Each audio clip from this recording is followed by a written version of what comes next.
Former President Barack Obama just endorsed 81 candidates from across the nation in federal, state, and down ballot races. A quote from him real quick: "I'm proud to endorse such a wide and impressive array of Democratic candidates." I want to get your response to that and note two people who are not on the list.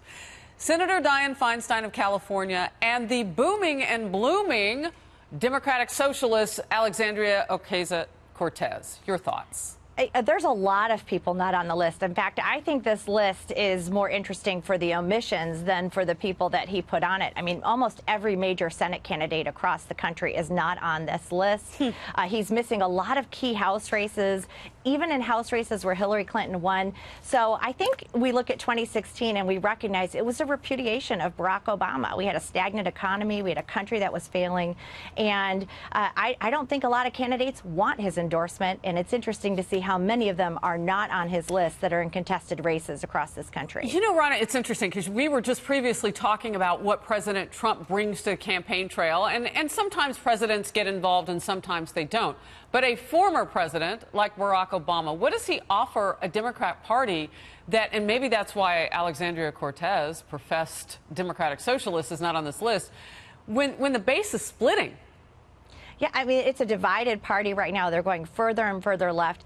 I'm going to be interested to see how many of these candidates tout his endorsement. They're floundering. They don't have a leader of their party. More than anything, they don't have a message. Resist and obstruct is not a message. It's a message of not getting anything done. Well, guess what? Barack Obama didn't get anything done for 8 years that helped average working class families. Now we see wages up. We see unemployment levels at record low. We see our military being funded. We see our veterans being taken care of. We see our country being restored as a global leader. That's all because of President Trump. President Obama scoffed at that. I'm going to tell you, people want President Trump's endorsement more than they want President Obama's. I was on the ground in Kansas City at that VFW event. I had just spoken. The president came in and he had that new VA secretary with him. And so we were obviously talking about the military that day, but that's a component that will get a whole lot more attention as we move, I would imagine, toward November. Your last thought?